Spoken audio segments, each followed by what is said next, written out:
In this lesson, you'll learn about URIs, or Uniform Resource Identifiers, and how they're used in content providers.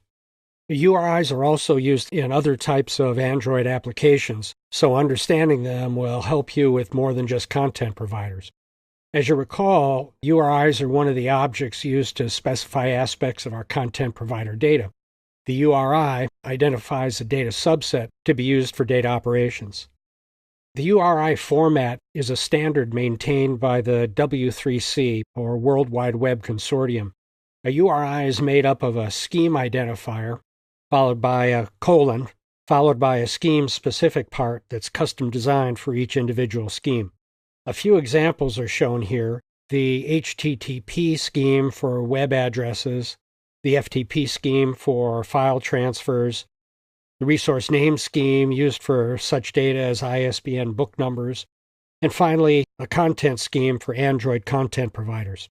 I've included links to Wikipedia articles on the URI and URI schemes if you'd like to explore more detail about general URI topics. And now let's focus on the content scheme specifically. The content provider URI scheme specific part is divided into three subparts: the authority, path, and ID, which identifies a specific data subset. To explain these components, I've included some sample code that can be used to assemble the parts into a URI string that can be included in the methods using URIs as parameters. And those are the query, insert, update, delete, and getType methods. And now let's look at the individual pieces. In the example, the scheme string constant is scheme, and is defined as content : // and it's identified indirectly using a constant in the content resolver class scheme.content. The authority string constant is authority, and it's the controlling identifier for access, and it's defined as com.google.provider.notepad, and it's used as the gatekeeper for protecting access to data. The path string constant is path note ID. Path is used to identify an individual group of data. There can be 0, 1, or multiple path elements. In our example, it's set to /notes. The ID string constant, sample ID, is set to /4. It specifies a specific row in the data subset, and it's an optional element. So putting all of this together would produce the string shown here: content com.google.provider.notepad/notes/4. And this example uses the parse method of the URI class to do the assembling.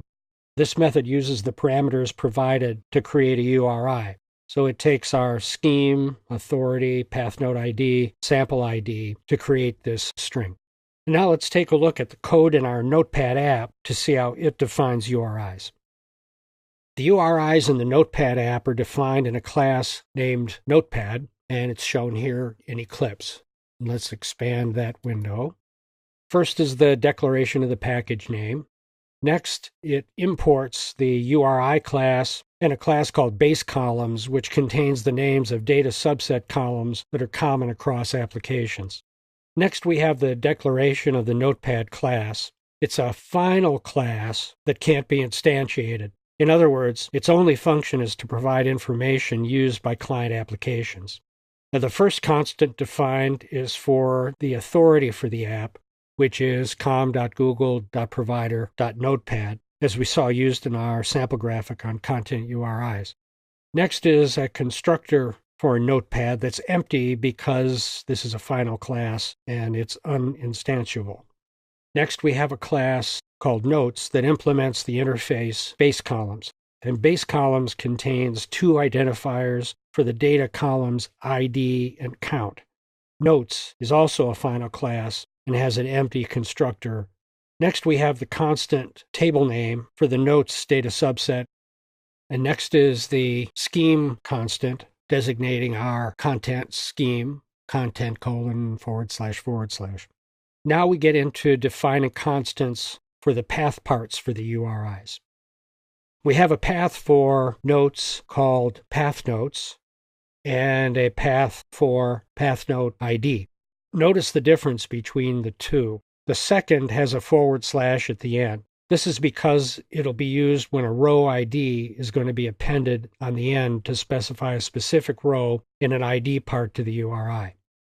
Next, we have a constant defining node ID path position, and it's set at 1. Because numbering of columns starts at 0, this is actually the second column. Next is the path for a live folder. Live folders have been replaced by the App Widget API. We won't be addressing this capability in this course. Remember, the Notepad sample app is one that's provided by Google, and we're using it as is. As is sometimes the case with these sample apps, they'll have portions of code that you won't be interested in for your current application. Next is a constant for the content URI created using the parse method we discussed in the previous graphic. Next is a URI for content ID URI base using the parse method to construct it, and a URI content ID or ID pattern using the parse method with the slash at the end so that it can be followed by a row number. Now look down to the column definitions, and we'll be coming back to discuss these MIME types in a later lesson. So down to the column definitions. These define 4 column names: column name title, column name note, column name create date, and column name modification date. So these are the columns in our data subset. Now that's our lesson on URIs. We'll continue looking at URIs with a lesson on URI matchers to learn how to manage URIs in your apps.